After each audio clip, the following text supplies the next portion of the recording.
Welcome participants. Good morning, good evening, good afternoon, everyone from anywhere you are in the world. Here we are in the 5th webinar organized by ISAAA Incorporated in collaboration with Winrock International, the implementer of Be Safe or Building Safe Agricultural Food Enterprises project. Today's webinar is titled Opportunities and Benefits of Aquaculture or Fishery Biotechnology to the Philippine aquaculture fishery industry. I am Dr. Rhodora Romero-Aldemita, Executive Director of ISAAA Incorporated based in the Philippines, your moderator for today's webinar. The webinar is part of a series of webinars on an array of topics about modern agri-biotechnology applications and products in the Philippine context. Currently, the Philippines is still in the final draft of animal biotechnology regulation that includes livestock, aquaculture, fisheries, and after a series of consultation with regulators and biosafety committees, we hope to have this finalized within the year. Meanwhile, research and development on aquaculture and fisheries biotechnology are being conducted by a few research institutions, such as the National Fisheries Research and Development Institute, the Bureau of Fisheries and Aquatic Resources, the Southeast Asian Fisheries Development Center, and some academic institutions, including CLSU, UP Visayas, to name a few. So today, Be Safe and ISAAA Incorporated, and through our experts, we aim to encourage understanding and acceptance of aquaculture, fishery biotechnology by highlighting the current opportunities and potential benefits with improvements related to food security, agriculture, and resilience to climate change, as well as public acceptance. Our first invited speaker will talk on the global overview and applications of biotechnology in agriculture, fishery biotechnology for food, agriculture, and climate change resiliency, to be followed by a presentation on opportunities and benefits of aquaculture fishery biotechnology for Philippine aquaculture fishery industry. So let us now show the slide for the house rules. The webinar will run for 2 hours with lectures, poll questions, and discussion. All microphones are currently on mute and questions should be entered in the Q&A function only. The chat function will be used by the panelists and for important messages to the participants. All of the presentations and the Zoom recording will be posted at the ISAAA Incorporated website. It's ISAAA.org and are freely downloadable.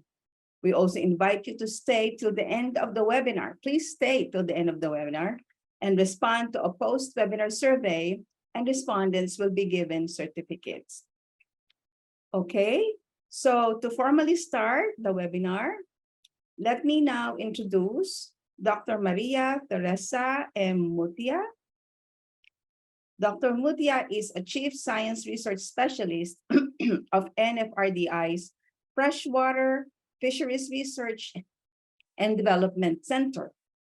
She leads a number of researches. These include the National Stock Assessment and Lake Resources Management, Tawilis Conservation and Management, Breeding and Culture of the Maliputo, Breeding and Culture of Freshwater Fish Species for Stock, among many others. Dr. Mutia has a doctorate in environmental science and was conferred the rank of Scientist 1 in 2021. She has also received the 2021 UPLB SESAM Distinguished Alumni Association Award and the 2021 Outstanding Alumna for Government Service by the UPLB Alumni Association. Colleagues and friends, let us welcome Dr. Maria Teresa Mutia for her opening remarks. Hello, good morning, everyone. To Dr. Rhodora Romero-Aldemita, Executive Director of the International Service for Acquisition of Agrobiotech Applications Incorporated, Director of Global Knowledge Center on Biotechnology, and our today's moderator. To our resource speakers, Dr. Eric Hallerman and Dr. Mudjekeewis Santos. Ladies and gentlemen, good morning. In behalf of our Executive Director, Dr. Lilian C. Garcia, it is with great pleasure that I welcome all of you to this webinar organized by the International Service for Acquisition of Agribiotech Applications. First of all, allow me to congratulate the organizers who has worked hard for this online webinar. This webinar for today is about the aquaculture, fisheries, biotechnology, opportunities, and benefits for the Philippines, which hopes to put to light the different biotechnologies used in aquaculture and fisheries and discuss advantages they offer to the Philippine industry. Aquaculture and fisheries industries are important sectors in the Philippines that can help address poverty and attain food security.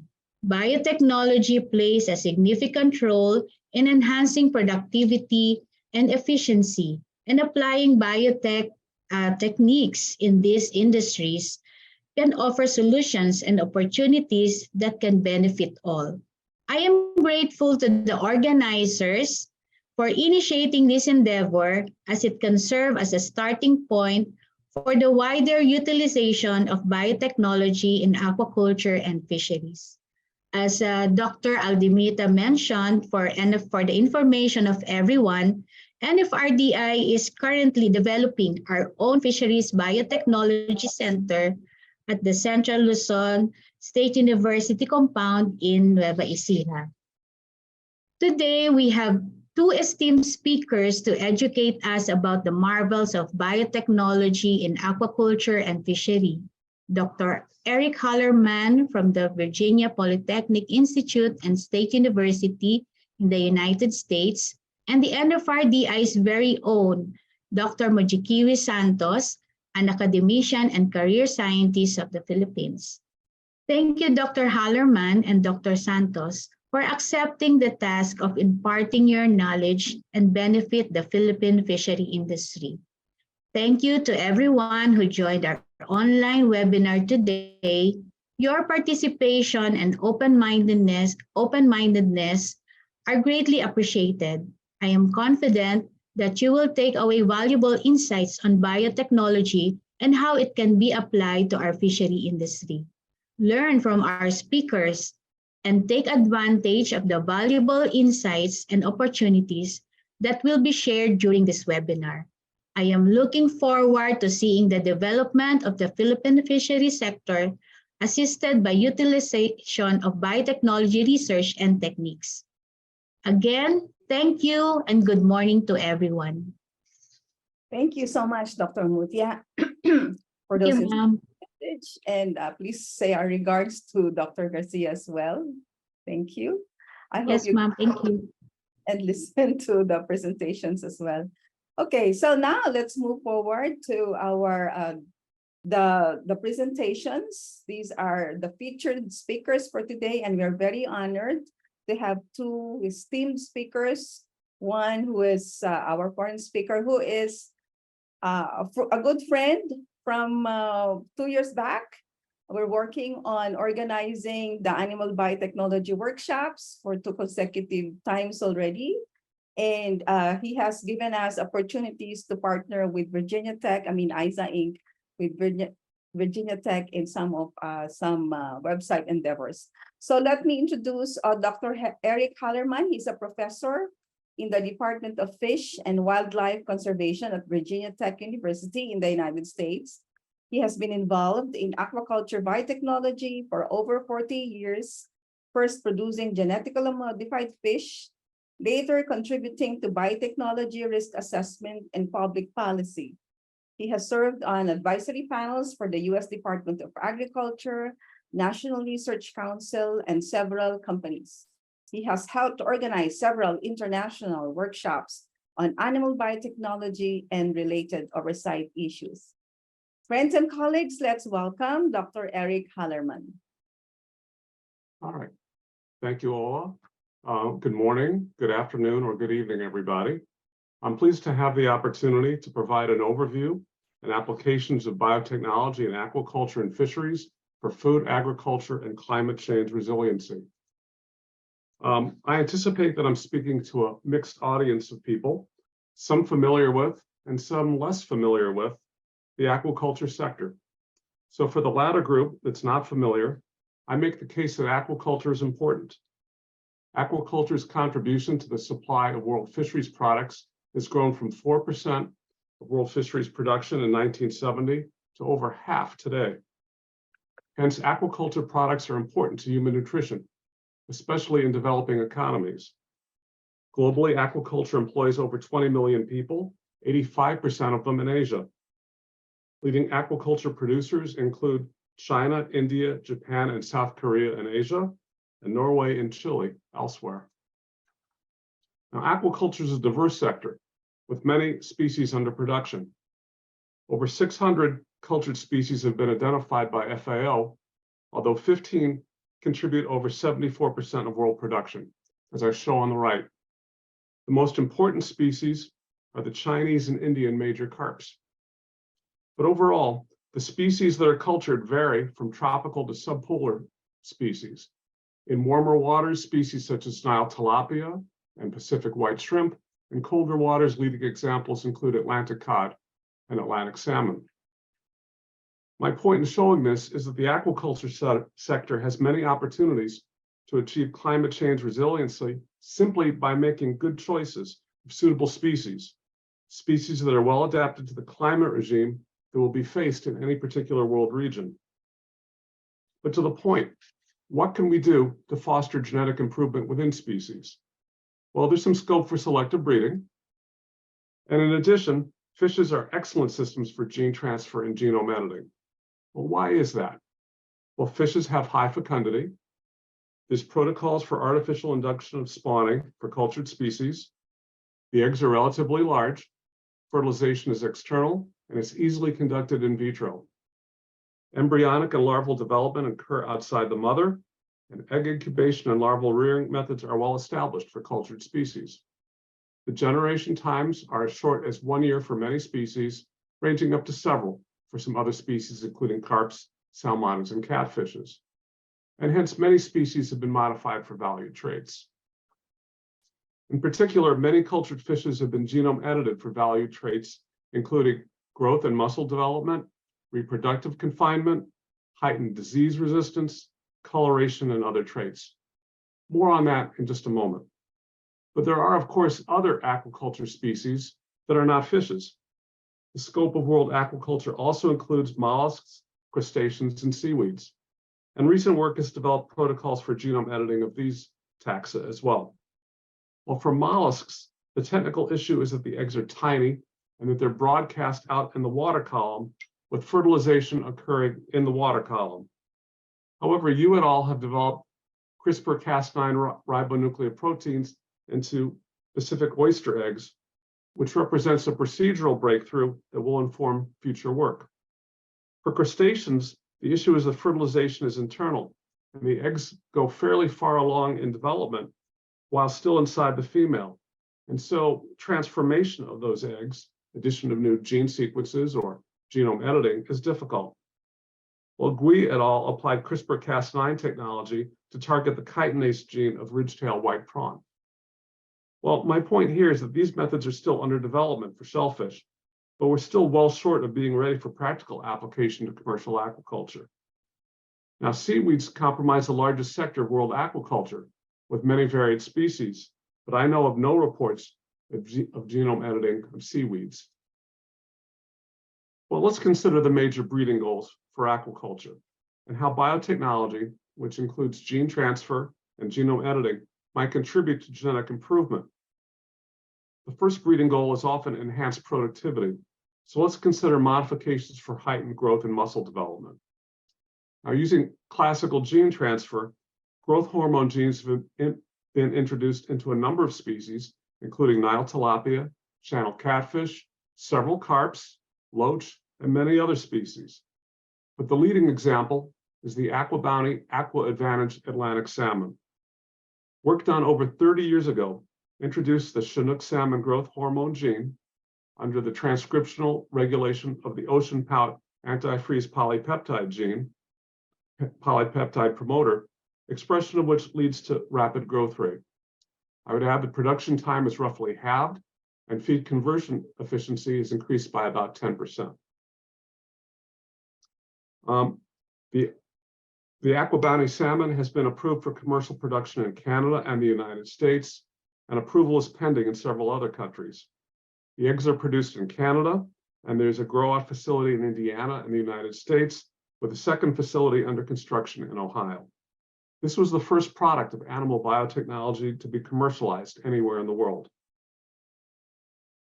To promote muscle development, genome editing has been applied for knockout of the myostatin gene, which increases muscle growth.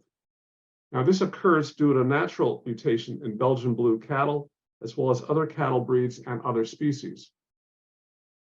Genome editing mediated knockout of the myostatin gene has been applied to Nile tilapia, common carp, rainbow trout, yellow catfish, channel catfish, olive flounder, and other species. But in particular, the Regional Fish Institute in Japan has applied this approach to red sea bream and tiger pufferfish. These lines have been approved for commercial production in Japan, where they're not regarded as GMOs. So these are the first two products of genome editing that have been approved for human food use anywhere in the world. Now, among the greatest controversies that regards environmental impacts of aquaculture is the potential of escape of animals from confinement and the interbreeding of cultured and wild stocks. This presents the risk of wild populations losing adaptation to their native ecosystems. Hence, biotechnology might be applied to achieve modifications for promoting sustainability. Genome editing has been applied for achieving reproductive confinement of Nile tilapia, channel catfish, southern catfish, and Atlantic salmon, such that escapees from aquaculture could not interbreed with locally adapted wild populations. In particular, the work of Anna Wargelius's group at the Norwegian Institute for Marine Research shows proof of principle for both the sterilization of the Atlantic salmon and, just as importantly, as well as a method for genetic rescue of broodstock candidates so that these can be reproduced generation after generation for commercial culture. Below what I'm showing is that the gonads of dead-end gene knockout female and male Atlantic salmon do not develop as do those of wild-type females and males. Now, of course, if aquaculture is to develop in a time of climate change, what can breeders do to realize modifications to address resiliency to climate change? The key trait is upper thermal tolerance. Now, through classical selective breeding, we've learned that upper thermal tolerance is a heritable trait. Heritability for upper thermal tolerance varies within and among species, as has been shown in Atlantic salmon, rainbow trout, and turbot. And rainbow trout have shown response to selection for upper thermal tolerance. Now, using molecular marker-assisted breeding, we have some knowledge of quantitative trait loci for thermal tolerance in rainbow trout and Arctic char. But knowledge of the QTLs is far short of knowledge of the causal gene variants that we need to know in order to apply genome editing in order to improve these traits. Now, some authors have questioned how much potential we have for achieving response to selection for upper thermal tolerance in tropical fishes that have a long natural history of natural selection for that trait. Well, that research is yet before us. But what we really need to apply genome editing or gene transfer are well-defined molecular targets. Perhaps they might be heat shock proteins. They're known to be physiologically important in fishes and mollusks. But my point in this particular context is that we need more and well-targeted fundamental research. The second issue pertaining to the effects of climate change in aquaculture is the availability of dissolved oxygen.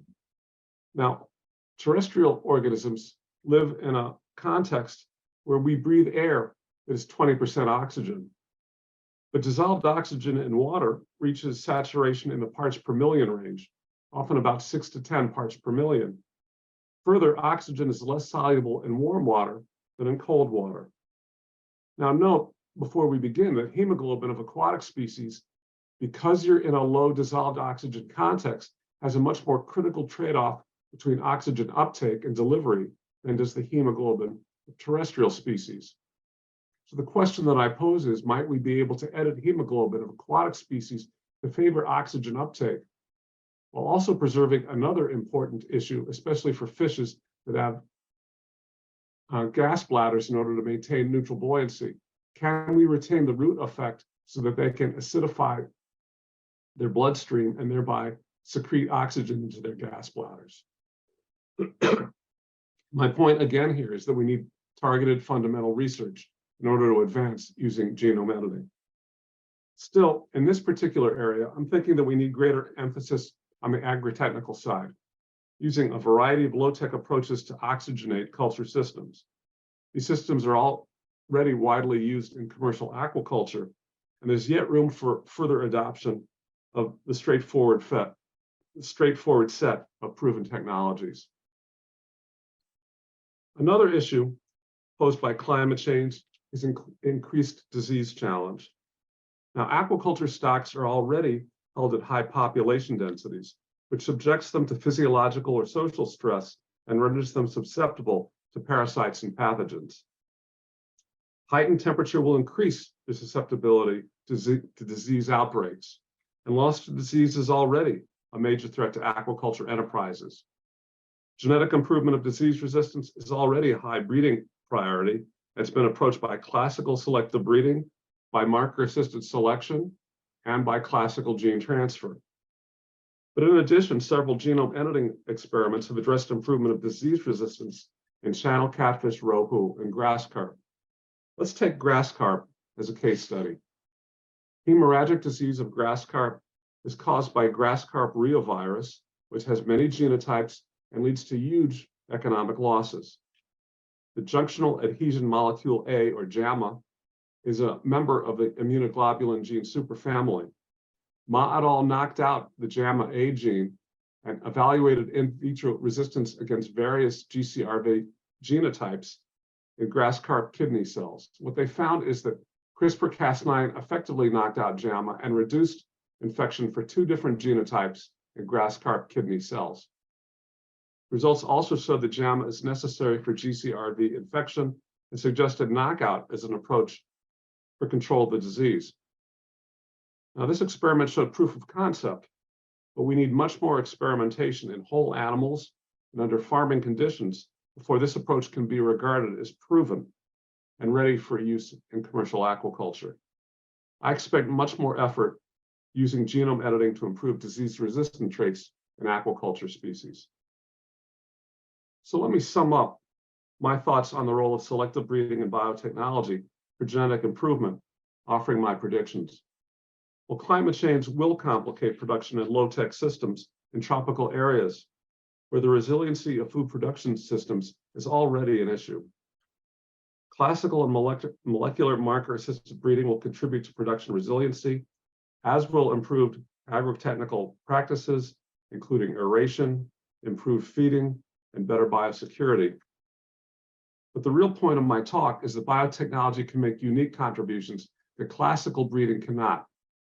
I anticipate that major advances will be contributed in terms of achieving heightened disease resistance.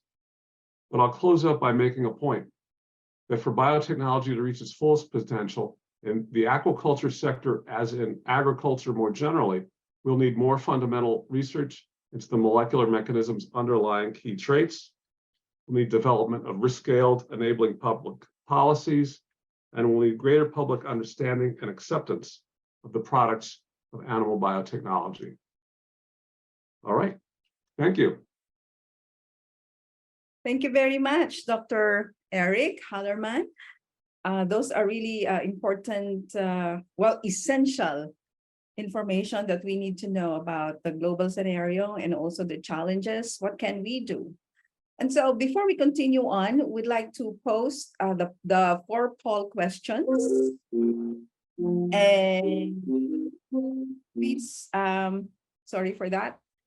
Please try to respond as clearly as you can. Okay. We will have Dr. Eric also to help us as we go along with the responses of our participants. So of course, we will give you less than a minute. As soon as I see that people are coming in, then we'll proceed with the next question. So the first question is, how much of the global supply of fisheries products comes from aquaculture? This was already the first few slides that Dr. Eric has presented. So please respond right now. Is it 4%, 12%, 60, 50, or 85? All right. We have got 90 respondents, 91. Okay, we can cut the poll now. Okay, we can share the results. And yes, Dr. Eric will now respond Okay. us with the correct answers. Okay. Okay, so let's see how the class did on the pop quiz. All right, on the first one, the correct answer is 50%. The precise answer is 52%. I think what I'm seeing here that many of you thought it was higher is something of an Asian bias. Now, over 60% of the world aquaculture is in Asia, actually more than that, more than like 70 or 80%. So I'm thinking that you guys are responding to your own perceptions of the importance of aquaculture. And that's why many of you guessed too high. Fishes are amenable to biotechnological manipulation because all of the above. They're highly fecund, fertilization is external. There's no need to re-implant the eggs in the mother as we would have if we were working with, say, mammals, which are the classical system for gene transfer or for even for genome editing. The class did well on that. How is it that genome editing of the myostatin gene leads to increased fillet yield? The correct answer is actually the last one. Think about the name, myostatin. Myo refers to muscles, and statin refers to stasis, keeping them the same. When we knock out the myostatin gene, we're de-repressing the growth of muscle. So we're allowing muscle to grow in a more or less uncontrolled fashion. So the correct answer here was C. And what aquaculturally valuable traits could be targeted for improvement using the tools of biotechnology? You guys got that right. It's all of the above and other traits as well. So overall, pretty good performance. Thank you very much, our attendees. You did a good job, as Dr. Eric assessed. Thank you so much, Eric. We will just wait for your questions. Please put your questions in the Q&A function, and we will deal with that during the Q&A session or the discussion session.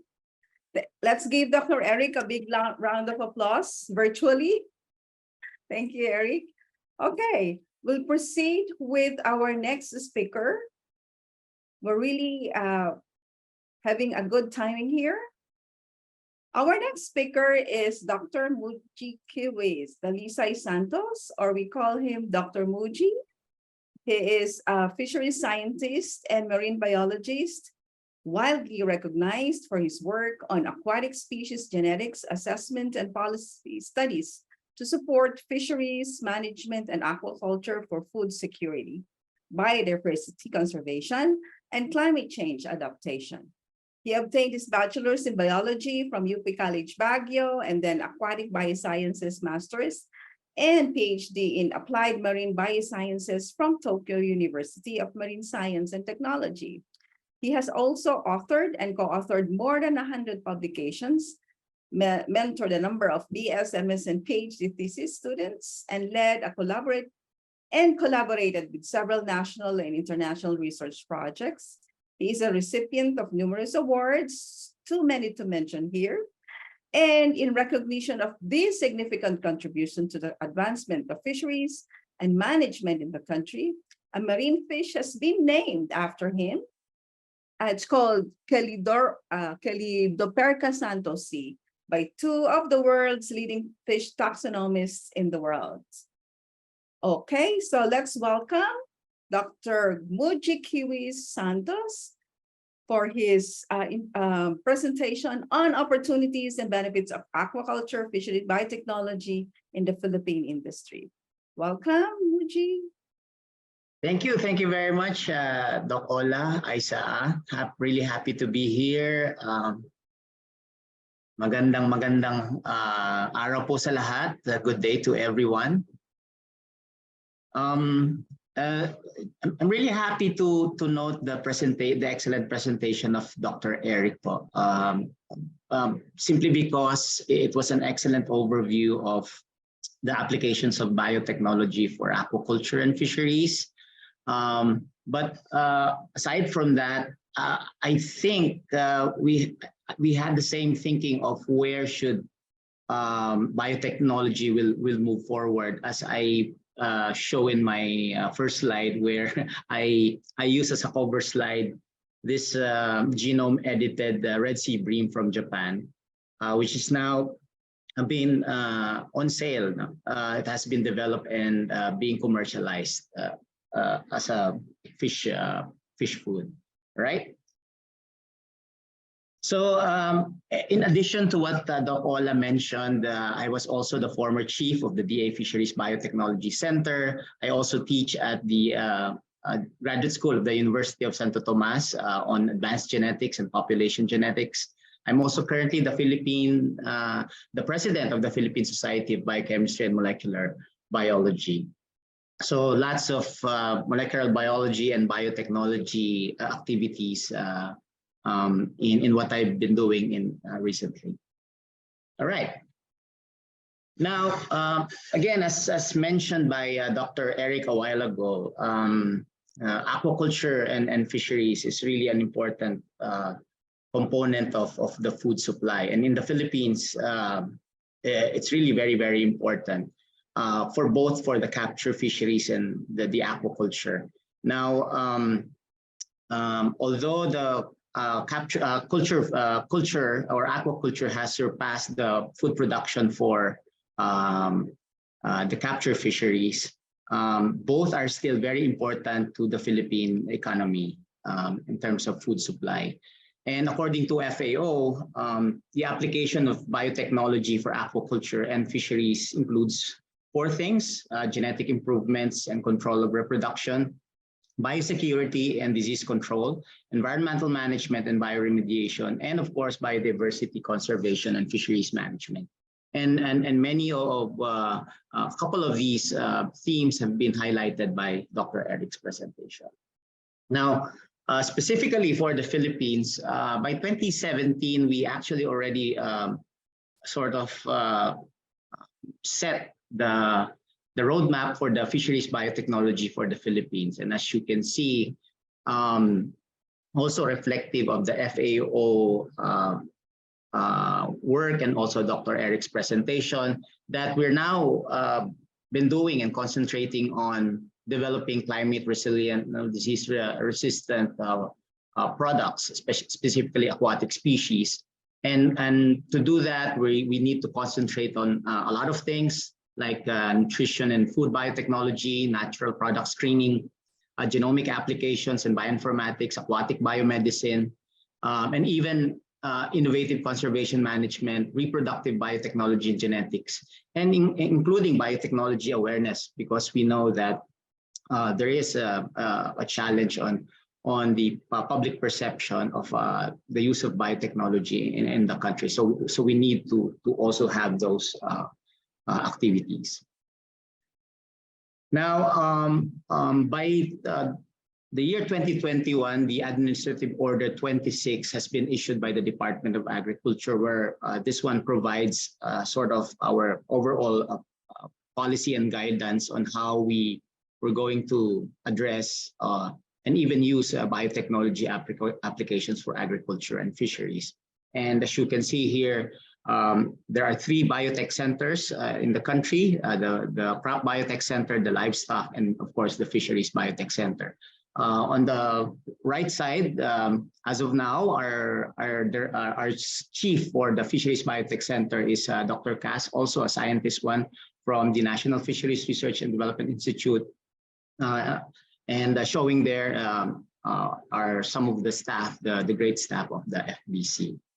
Now, I've shown this sort of policy on biotechnology in the Department of Agriculture, and we'll use this in terms of context and guidance on this presentation.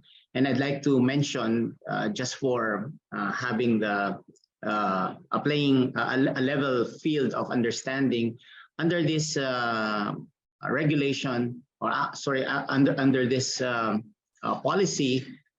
We know that biotechnology is supported by the AFMA, and the definition of biotechnology is even there in this document, which constitutes any technological application that uses biological systems, living organisms, and derivatives thereof to make or modify products or specific use. And this was derived also from the definition of the Convention on Biological Diversity. I feel this is very important because we need to have an understanding, a similar or the same understanding of what biotechnology is being defined in our country. And also in this document, the fisheries has been defined as these are all activities relating to or the act of business of fishing, preserving, processing, marketing, developing, conserving, and managing resources, etc. And under 2.6, aquaculture is defined as fisheries operations involving all different forms of raising and culturing fish and other aquatic species, right? So those are basic definitions in our basic guidance in the Department of Agriculture. Now, under this document, we do pursue 4 themes, which is 1, the technology development and innovation, the R4D biotechnology capacity building, partnerships and fund generation, technology commercialization, and management. And using these 4 themes, I'm going to show some of the things that we have been doing and we plan to do in the future that you might want to sort of join us in terms of contributing to these efforts. So under technology development and innovation, right now, actually, we have some of the biotechnology products are already out there, produced by some of our scientists from the academic institutions like these algal paste, this WSSB lamp kit, and even going into DNA forensics. We have established some protocols on indigenous species breeding program, also by the group of Dr. Cass, specifically for mudfish and jungle perch. There are a lot of exciting results. Watch for that. And we are now actually doing a tilapia biotech R4D program. This is about 9 to 10 projects under this one, amounting to about a 50 million peso budget every year. And we're still looking for funds for it, but we're happy to note that some of the projects under that are now starting, like the TILV for the tilapia lake virus. And also we've started a project on CRISPR, sort of laying the groundwork for starting a CRISPR project under the UP University of the Philippines, Visayas. And under the biotechnology R4D program for tilapia, we're actually looking at, or the 10 projects are looking at the breeding, nutrition, and disease components of the tilapia. Now, we do want to do more in terms of the milkfish and shrimp biotech R4D program. This is under development, again, together with all our partners and collaborators from all around the country. We do want to enhance some of the existing databases that we have started, like, for example, for the DNA barcode library for aquatic species. And one of the things that we would want to do also is to do the species breeds registration, which in the fisheries side has not been started yet. So we really want to do that very soon. Now, for the R4D biotechnology capacity building, we're now we just finished our level 3 progressive manpower enhancement program with ISAAA. So this is a training program to capacitate many of our young researchers and scientists on the applications of fisheries biotechnology. We do conduct on-the-job trainings and interns at our existing FBC facility in Muñoz.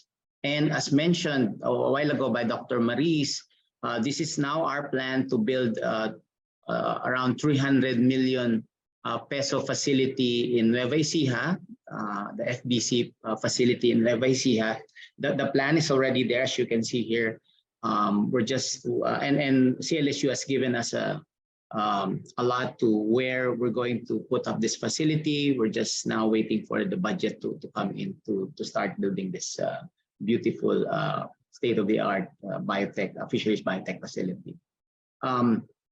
Looking in the future, we do want to really contribute and have the draft JDC on GM animal finished. And Dr. Ola mentioned that a while ago. Hopefully this year it will be finished. And then we do want to have more of thesis matching in terms of the PhD students, graduate students that we have to address some of the research questions under fisheries biotechnology. Number 3, partnerships and fund generation. Of course, we cannot do all of these things if budget is not there. So part of what we're doing is really sourcing for funds and also doing networks because our institute, while it is the host institute, NFRDI, we cannot do everything. So we need the help of other institutions. And then moving forward, as I've said, we're really looking into these fund sources like the BPO, the PL480, the Overseas Development Assistance Program, and then the BFAR and DOST, or the Department of Science and Technology, as sources for funds. Now, for technology commercialization and management, we do conduct the yearly NFBS, and we are involved in the National Biotechnology Week. So we hope that you can join us in these endeavors and visit our website and Facebook for more knowledge products that we develop. And then in future, last week, this was also mentioned by Dr. May, that we really need to have developed that database for fisheries biotech products and experts in the Philippines. And we're into what we call Aqua Negosyo, or the Technology Business Incubation and NFRDI. And fisheries biotech is one of the components that will be used in these TBIs and Aqua B schools that the NFRDI is going to pursue. Now, just to provide another context, as you know, the Philippines is a top fisheries nation in the world. Now it's about 12 to 15 top fish producing countries. We are the top 3 seaweed producing country in the world. We have the 5th longest coastline. We are 80% water, and we are said to be the center of marine biodiversity in the world, meaning we have the highest number of marine organisms per square area in terms of species count. So indeed, there's lots of potential in that one. Just recently, ISAAA Inc. has valued the Philippines' potential for blue economy or marine resources, and it is valued at about $1 trillion in terms of potential yearly. And so, as you can see, there's lots of things that are there, but just needs to be developed in the future. Just a case in point, I don't know if you know about this. There's this Philippine cone snail that was the source of what we now call the prialt. It's a medicine that reduces pain.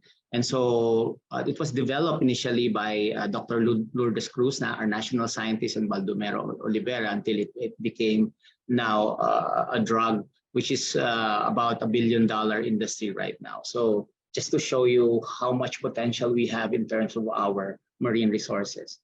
And our Philippines Pagtanaw 2050, this is a foresight document developed as led by DOST and NAST and many stakeholders.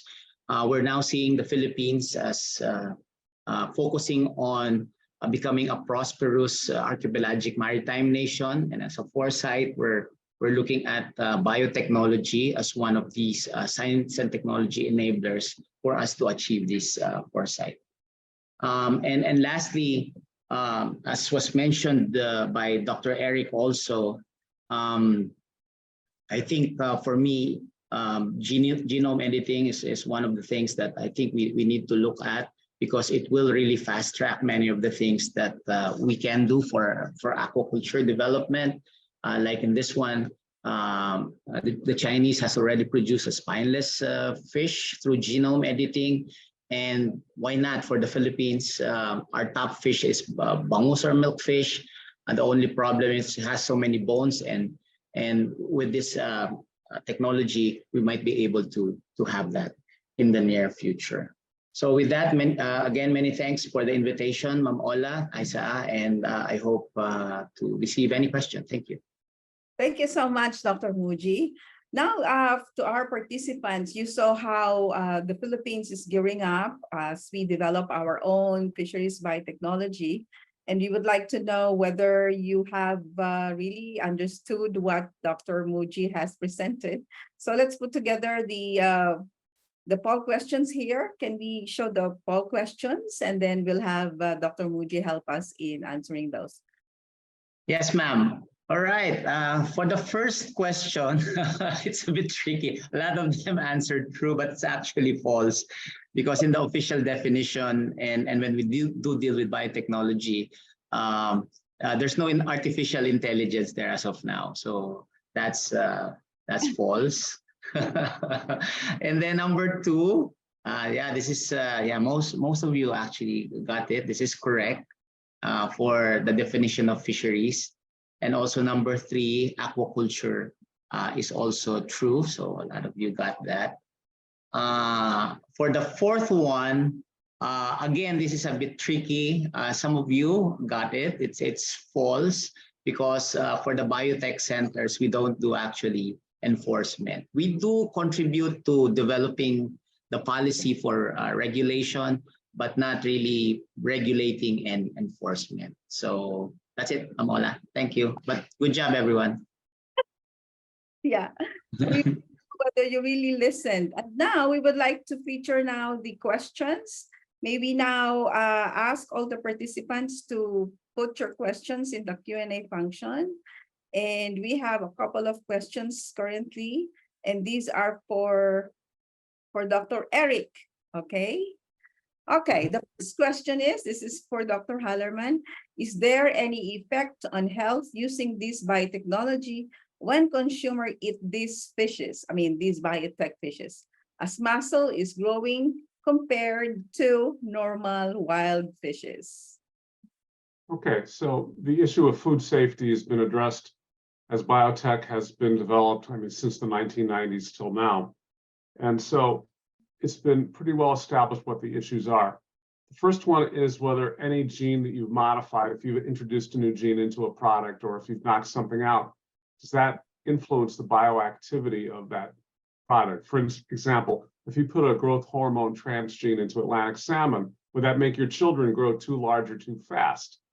Well, in that particular case, it's been shown that the growth hormone gene of salmon doesn't bind onto our receptors. It doesn't make your children grow larger or faster. Actually, the experiment was more interesting than that, had to do with putting bovine growth hormone into cattle to make them produce more milk. It didn't make the children grow faster. My point is that there are ways to assess bioactivity. The second issue has to do with allergenicity. And if you're bringing a gene into a product or changing the expression of a gene that might affect any new allergens that might be expressed, or bringing up the concentrations of any allergens that are already expressed. It comes down to, again, case-by-case assessment and seeing if people that are allergic to these things have allergic responses to any of these products. So there's trials that people do with universities or, food and drug agencies to test those sorts of things. My real point here is really that there are methods for checking these things out. And that really many of these food safety issues have been overblown, because there are certain critics of biotechnology that like to seize on these things in order to scare people about the products of biotechnology. Now, there's good things to read about this, and I'm going to recommend one. It's called Animal Biotechnology Scientific Issues. It was published by the National Academy Press in the United States in 2002. You can get it for free online at www.nap.edu. And we go over the food safety issues pertaining to animal biotech there, and I'd recommend that to you. Thank you so Right. The much. other point I'd add before we move on is that the way we do these food safety assessments is by comparing it to the unaltered conventional product. And the question you're basically asking is this new product any different from the old one? So for example, in the case of the salmon, people are saying, well, people are allergic to fish. Well, yes. If you're allergic to fish, yes, they brought in a Chinook salmon gene and they put it into a salmon. If you're allergic to fish, you wouldn't buy the product in the first place. Yes. Which got laughter in the hearing room. It sort of showed the weakness of the argument in this case. So be thoughtful in how you respond to some of the tactics that are taken by critics of biotechnology in this area. Okay, yes, thank you. Yeah. If I may add, ma'am, to that. Would you please? Yes, ma'am. When I went to Japan for starting my graduate studies there, that was in 1995. My professor sort of held an aquatic genomics conference, and all the biotechnology stalwarts were there. That was the first time I heard of this salmon, right? The salmon work, the Aqua Bounty.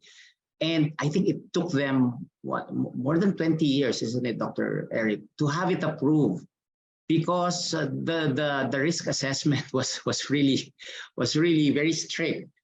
They have to pass that one. So what I'm saying is that, you know, guys, yeah, Dr. Eric mentioned that in terms of the science, it is there, but in terms of regulation, it's also there. And before anything is put out there, our regulators are looking at it so that it's safe for everyone. And now it's commercially available. So I just wanted to add that one. Thank you. You have any additions, Eric, again, on the Sure. aqua? Well, in terms of the Aqua Bounty salmon, why did it take 20 years? Well, first of all, it was the first product, and the United States did not have its public policy ready. Secondly, for a few years, Aqua Bounty fought having to do some of these risk assessments. They eventually realized that they had to do it. In fact, I was the principal investigator on that risk assessment. Yeah. What we basically showed is that risk was not zero. And at that point, Aqua Bounty agreed that they would raise their fish only under strict confinement. After that, things moved much more quickly. It got hung up in the Obama White House because of politics, but it finally was approved. And ultimately, the product was commercialized, and now it's a successful product, and the company is growing. So yes, it took a long time, but I think the wheels are turning now, and we have now a couple of products from genome editing on the market. I think that's a hopeful sign for animal biotechnology more generally. Right. Okay. I was going to ask that question, but I'll reserve it for later. We will have priority to the questions in the Q&A box. Okay. So here's a question from Ed Patrick Espartero. This advancement using biotechnology is a great start for aquaculture. Now, is there any changes that needs to be done in the fish cages for this fish would be much bigger than before? And what is the ratio for how many fish would be in a cage? I think this is a technological question, and it depends on the fishes that's going to be put in the cage. So do you have any general responses to this, Eric, and then Muji? Sure. I mean, marine engineering is advancing. The cages of today are much better than the cages that were used 20 years ago or 40 or 50 years ago. The number of escapes is much less than it used to be. There are now even sunken cages such that you're below the wave zone and such. So a lot of it comes down to what's the value of the species that you're producing and how much money do you have to invest in your infrastructure. But the engineering on this is advancing really rapidly. Yes, correct. Muji, do you have any other? Yeah, in addition, I think Eric, no, sorry, it's Ed. No? Ed is thinking that if you now have sort of a genome edited fish and it grows faster, then you would want to have a bigger sort of cage so that it can accommodate the bigger fish. Now, well, essentially the technology would at the outset would want to address those limited space, but we have more production. But I guess those are the things that we need to still look at. So we'll see. Yeah. Okay. One of the basic questions that we always come up is how what will happen if GM fish or gene-edited fish interbreed with the normal ones? I think this is a science one. What do you call this? It's the genetics one. But of course, if there's going to be cages, then interbreeding will not occur. Any addition from you? Sure, I thought about this long and hard. I was the first one to write about this in 1988. It comes down to, you would probably want to have redundant confinement. You'd want to have good confinement in a cage or other on-land system. You'd also want reproductive confinement, and you want good operations management. It comes down to case-by-case assessment. And really, this is what drives a lot of the research into reproductive sterility induction by genome editing, gene transfer, or other means. Every decision you would make about whether and how to deploy a genetically modified fish comes down to a question of risk assessment and risk management. And it would have to be a case-by-case answer. I'm real reluctant to give a general answer in a forum like this where there's not a context. All right, for the aqua bounty salmon, for example, when we found that the risk was not zero, that these fish could escape and survive and interbreed, and that it could have fitness effects upon any fish with which they interbred, Aqua Bounty sat down with me and they took a hard look at my data and said, oh, we better raise these fish on land, well confined, and they're not raising them in sea cages. That was a key moment, and it was data-driven. And that's the kind of model we want to pursue as we go forward. Okay, yes, good information. Thank you, Eric. And I have any addition, Mudjekeewis? Yes, ma'am. Again, unlike plants, the fishes are more tricky in terms of the biotechnology applications, but because it swims, it can go in many places, and as was mentioned, it can breed. So that's correct. With Dr. Eric's assessment, we need to know a lot more about these things, but I guess we should not just stop there in a way of not looking at this technology, but confine the aquaculture would be, I guess, the way to go in the meantime. Yes, and that's being practiced already by Aqua Bounty. I just don't know what the Japanese are doing for the Red Sea bream. And yeah, that would be interesting to know, ma'am. Yeah, I believe it's onshore. it's onshore. Oh, yeah. Okay. Thanks for the information. Now, there's a question for Dr. Muji. In the Philippine setting, what do you think is the status or level of consumer acceptance to genome-edited products, especially in aquaculture? This Sorry, is ma'am, where's the question? It's not here. perception. No, it's in the Q&A box. Okay, sorry. Okay, the general perception, ma'am, of the public for genome-edited fish. Yes. Couldn't answer that. We haven't really sort of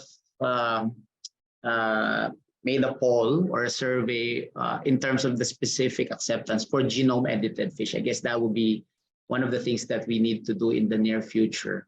But in general, for the genetically modified organisms, that's why we're doing lots of awareness stuff, because that one, I guess, if it's a challenge for the crops, it's more challenging for the fisheries. So lots of work to do, ma'am, in terms of raising awareness and and having good perception of this one. Yes, we have a perception study. Just we had the seminar yesterday. Okay. On ISAAA and the what do you call? The perception study was conducted by the group of Dr. Cleofe Torres of UPL. And it looks like the Philippines is still not as aware as the crop biotechnology. So we really have to put more efforts in communicating, especially in fishes, genome editing and genetic engineering. Yes, ma'am. Especially, ma'am, if we're going to start putting genome edited fish in the pond, that will be another challenge also. Okay, thank you so much. Now, may I now, okay, here's one question for, for you both. I don't know, because when I was in Eric's presentation, he said that for seaweeds, there's no knowledge yet, or what are the efforts being done for seaweeds?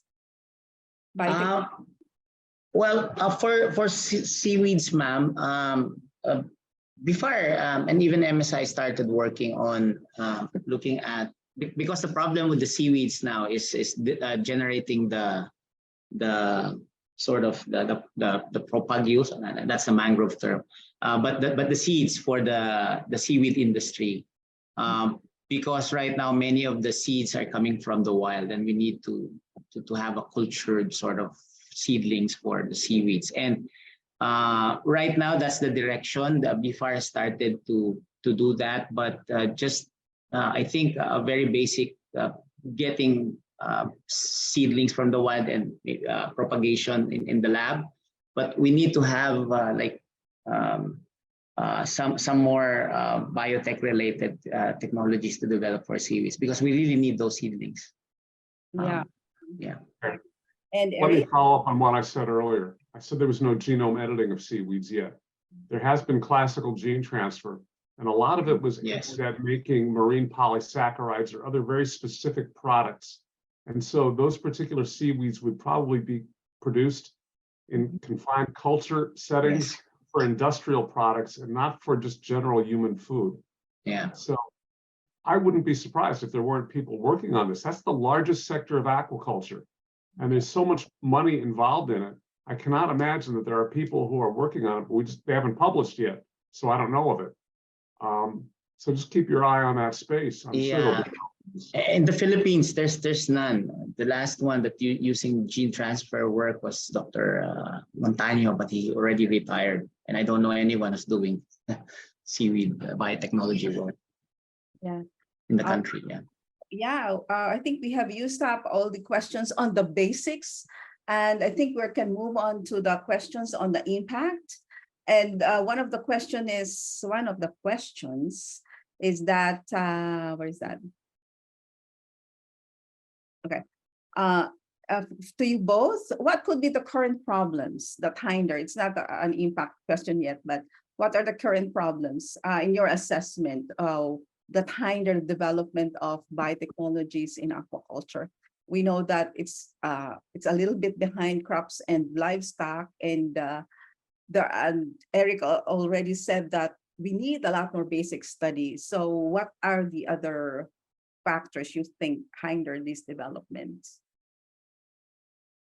Okay, I don't mind taking the first shot at this. Yeah. People don't want to invest in research and development unless they can see the product getting to market in some period of time.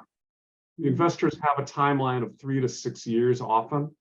And with regulatory uncertainty, they're just reluctant to invest very much money in the research and development. As more products are approved, I'm thinking that will ease up. What does that depend on? That depends upon seeing the regulatory developments that will enable this. I think the times are coming along in the United States and Japan, in certain contexts, maybe in Norway in terms of reproductive confinement. I'll be curious what Dr. Mudji says about the Philippines. But in any case, I'm thinking that sort of that hang up, just to get started, being able to see the path to market, that is being eased. Yeah, hopefully so. Yeah. Yeah, that's why I highlighted the Maday, the Red Sea Bream, because that one sort of showed us a model where we can fast track development of genome edited fish, and it was sold in the market already for just a couple of years. So not unlike the Aqua Bounty, which took so many years. And so I think Dr. Eric's correct. Because of that model, I think we can use that to fast track things in terms of developing aquaculture biotechnology. But in addition to that, for the Philippines, I guess it's because biotechnology is not cheap. So we need budget, we need more investments on that one. We do have a plan for a biotech facility, but now the budget, not sure if it's going to push through in a way. We do have a 50 million a year budget for the tilapia biotech program. The scientists are on board, the proposal is there, but again, our problem now is getting the budget to fund that one. So I guess for the Philippines, that the budget is, I guess, the problem now. In terms of direction, that's very clear. Policy-wise, that's clear, but the budget is now our problem also. Okay. Yeah, I want to ask also, where is that center being built? In Yes, it's in Muñoz, ma'am. In central in the campus of the Central Luzon State University. So it's nearby the Livestock Biotech Center and also the Crops Biotech Center. That's a good place. Thank Yeah. you. Now, one of the things also mentioned here is when the biotech fish, GM or genome editing is introduced into the farmers' waters, where they are cultivating their fishes, do you think it will impact the traditional practices, or when it is GM or when it is gene edited, will they need to learn new techniques on how to rear these fishes, or is it still the same? It depends. For example, for the GM salmon, the aquabotic salmon, they have to feed them more because you're not going to get that extra production without a high Right. level of feeding. And it Yeah. has to be a slightly different feed is what I understand. They're not very Right. straightforward about it. In Mhm. terms of fishes that might be genome edited for greater disease resistance, that might make traditional farming methods easier. You're not Easier, losing yeah. many. Mhm. So it just depends. And traditional methods, I mean, I'm not that familiar with Philippine aquaculture. I imagine you have a lot of ponds and cages and large water bodies and such. Yes. I don't think it would have a huge bearing on it. The issue that I might see is how do you distribute the seed to these farmers in such a way Mhm. that the developers can recoup their investment and yet keep the cost of the seed low enough to be attractive to traditional farmers. Right. Yeah. So it depends. Yeah. Same. Yeah, depends. Yeah. Okay. Yeah. Another question. This is from Naoto Koyama, maybe a Japanese. What are the difficulties in obtaining all the CRISPR licenses needed to bring your genome edited fish to the market? Yeah. I have no experience on that one yet. Maybe Dr. Eric knows. Well, I mean, sort of licenses to use CRISPR itself. Yeah. I don't know. I've never done that myself. If you're talking about the sorts of permits you need to go to field testing and commercialization, I mean, we sort of touched on that. It varies by country, and the Philippines are getting their laws Yeah. together.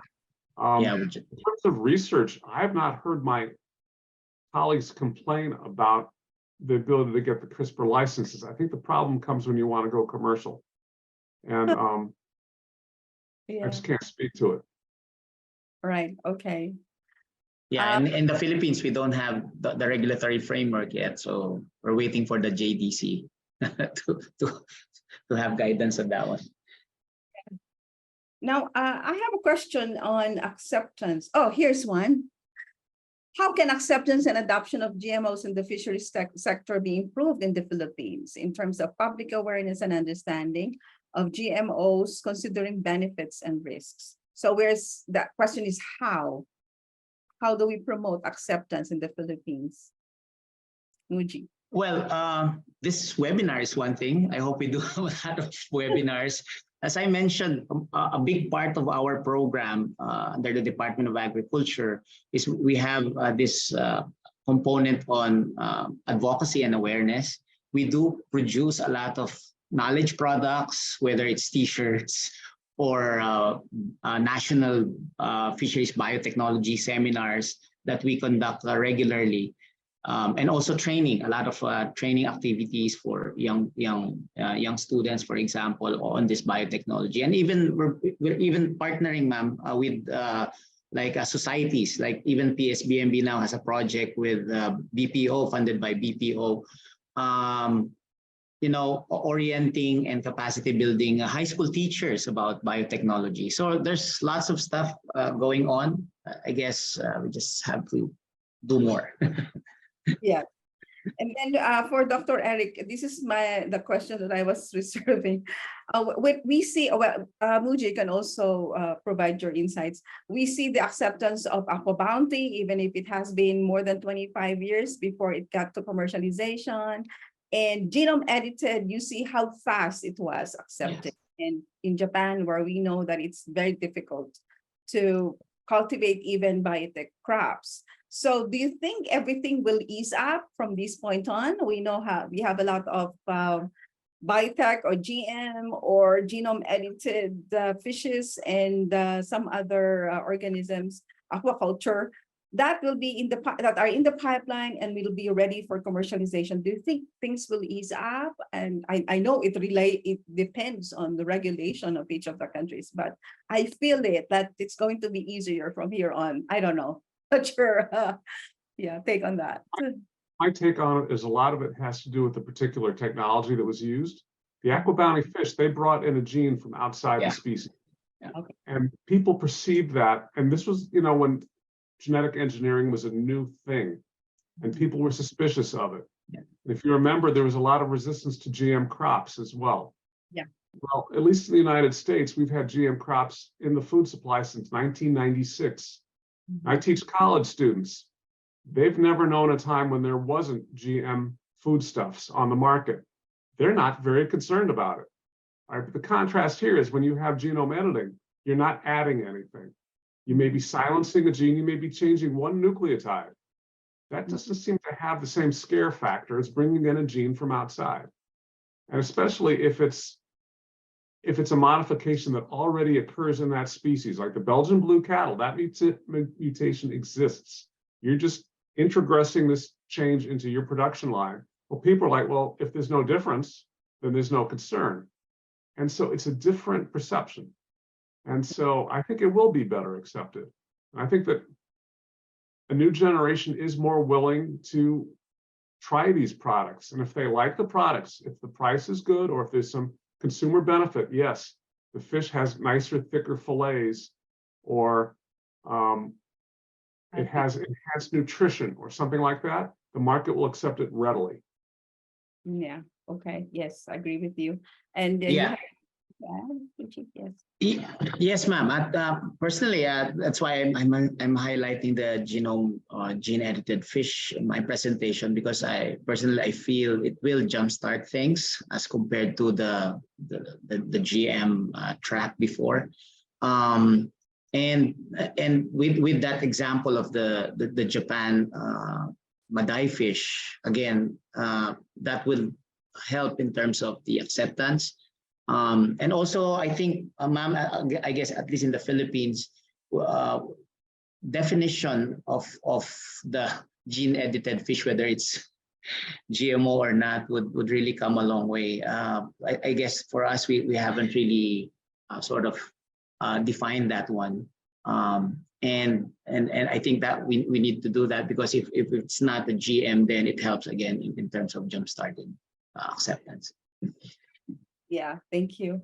Our almost the 30 minutes of Q&A is almost over, but there are a lot of comments still and questions coming in. I'm just going to pinpoint a few more ones, but I'd like to highlight the comments from Dr. Halos, our Madam in Biotechnology. So she stressed the fact that our senior officials in DA has already gave a go signal for the, what is this? For the 1 billion for biotechnology R&D. So the question is, how would your biotech center or NFRDI respond to that? And what are the activities that you would want to include in the next year? And also, she also highlighted the fact that we already have a GM animal. We have drafted a GM animal regulation for new breeding innovations, and that do not contain new genetic combinations, and they are exempted from GM regulation. Thank you, Paul, ma'am. So the question is, you respond to the 1 billion. I think during we had a DA Biotech Program Office review last week, and this was a big news to us. And we have grouped into sectors, and we were given a small time to dwell on what are we going to do with the money, what are the priorities. So for the aquaculture component, what do you think would be that? Well, my comment a while ago of having a problem with budget, I'm taking it back. So we don't have a budget for that. And so, as I mentioned, ma'am, we do have a biotech, tilapia biotech R4D program proposal ready. And the scientists there are on board from different SUCs and other agencies. So it's just a matter of finding the budget. If that 1 billion can help jumpstart also the Fisheries Biotech Center facility, because supposed to be we're getting money from PL 480, but I'm not sure where is it right now. And another one, we're developing actually, ma'am, the program proposal for shrimp and milkfish. So that one will need money. The scientists are there. They're doing their work in terms of developing the proposal. So I guess it's now complete, if ever, if that 1 billion budget will be there really for the taking. Thank you. Thank you. So my last question will be for you both, and this will wind up our Q&A portion.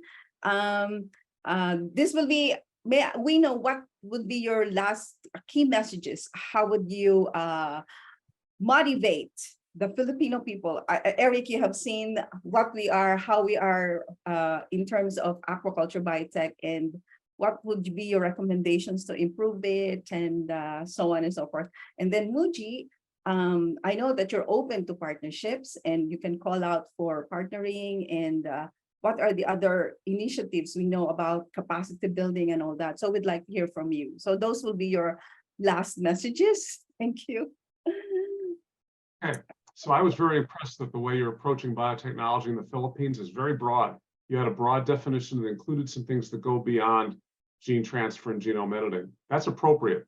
There are a number of technologies that could really advance your aquaculture sector, and that's critical for your food security going forward. So just look at the options. I mean, you can't invest in everything to the nth degree. You have to choose carefully. But classical selective breeding will do a lot for you. Good choice of species, development of feeds, simple improvements to agro-technical systems, training of people, including a good extension service, will go a long way for you. And yes, genome editing will really be a useful addition for producing the sorts of traits that you can't get through selective breeding.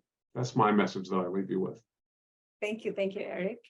And Muji? And for me, ma'am, for the participants here, please do follow us in our Facebook page and our websites and stuff like that, because we do publish a lot of activities that we have, like, call for proposals, capacity building trainings and seminars and stuff like that. So we're really we welcome anyone who's interested in biotechnology. In fact, we need a lot more Filipinos, young Filipinos, to go into this field. Honestly, actually, when I was the biotech chief, one of my problems really also was really tapping experts on fisheries biotechnology, and I did have a problem in looking for one. There are a few, but they're already very busy. So so we need to develop more Filipino scientists into this field, because it will really help in terms of our food security.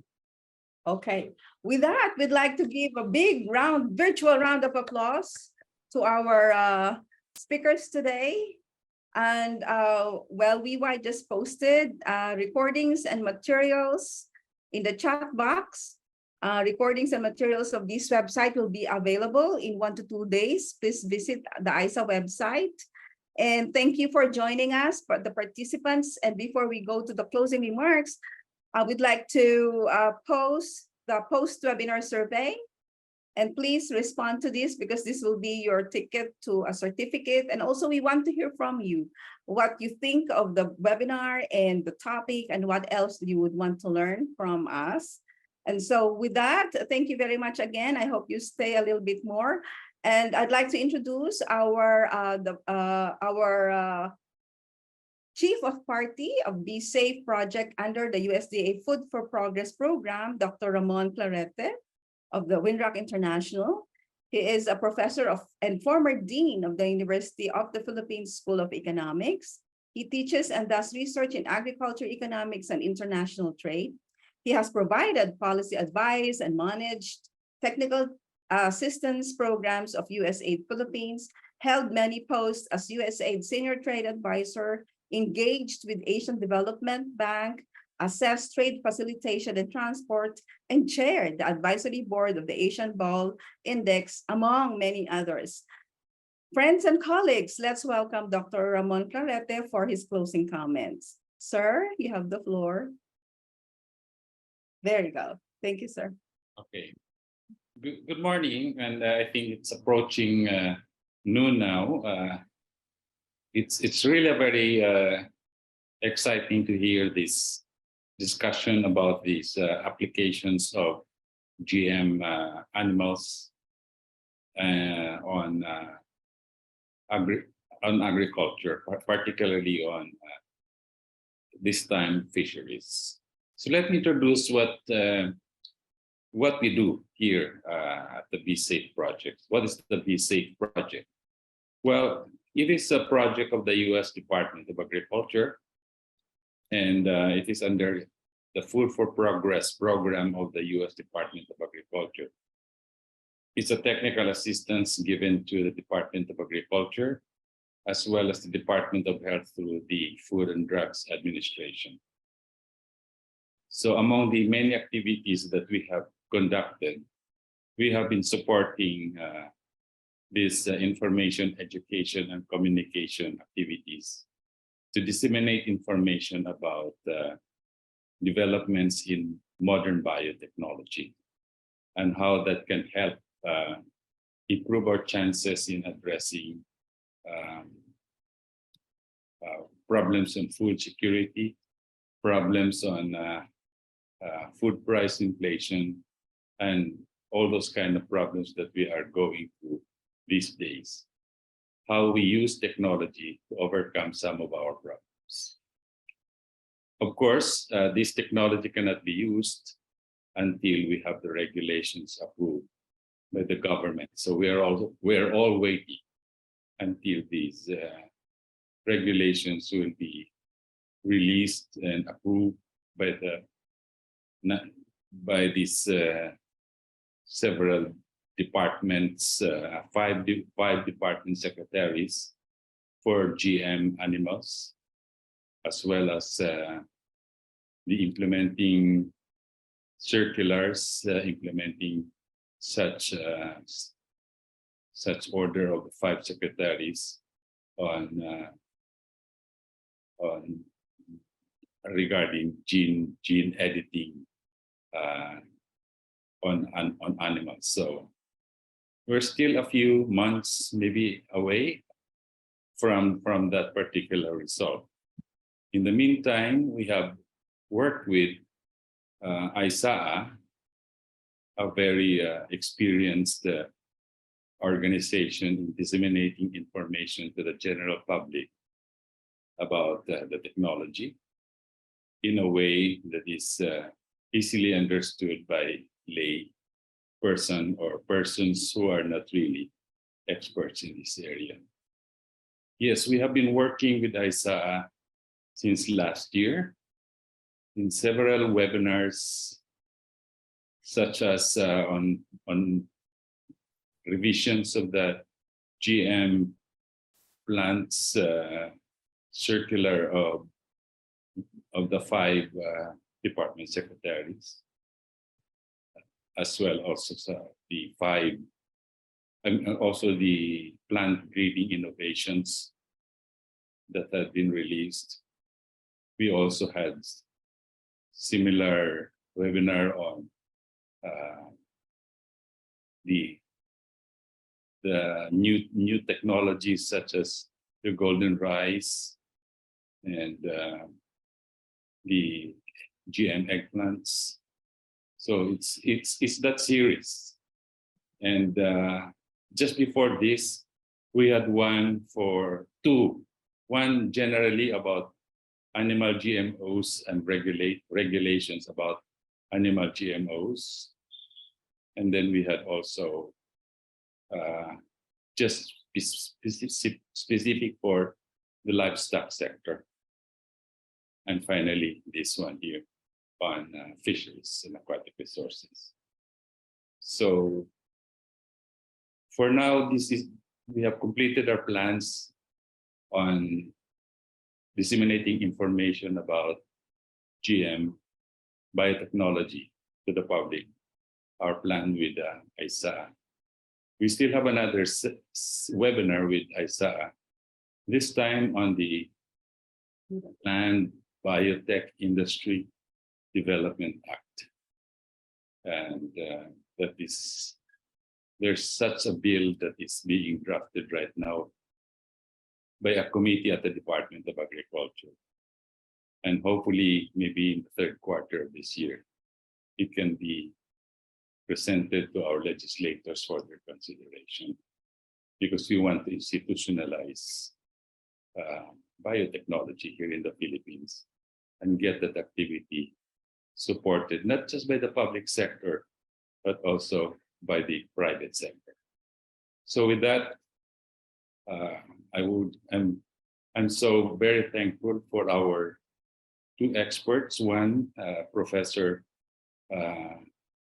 Eric from Virginia Tech University, and also here in the Philippines, Dr. Mudjekeewis Santos. Thank you for your time in sharing your expertise with us. They are very, very useful, and I trust rather that all those participants, the 200 participants who have listened to this webinar, have profited from this, including myself. Thank you. Thank you so much, Dr. Clarete. This is really wonderful chance for everyone. We have reached 214 participants. I think it's higher than the one we had last time in livestock. We're running a race here. I'm sorry. But again, thank you so much. Let's give everyone a big round of applause. And I hope that you will respond to our webinar, post-webinar survey. We need your inputs on that, and you will have your certificates. So thank you, Eric. You can go to sleep now. Thank you so much. And have a good day, everyone. Dr. Clarete and Dr. Muji. Wonderful. Thank you, everyone. Thank you, everyone. Nice to meet you, Dr. Eric, Sir Ramon. So we will wait for all the attendees to respond. We'll be online for 15 minutes more. We'll be waiting for your responses. Thank you so much. Bye-bye, sir. Thank you so much, Dr. Clarete. Thank you then, Ma'am Ola. Thank you po sa invite. Thank you, Marisa. Where are you? Are you still here? Thank you. The Be Safe staff. Thank you, ISAAA staff. Thank you. Thank you. Thank you.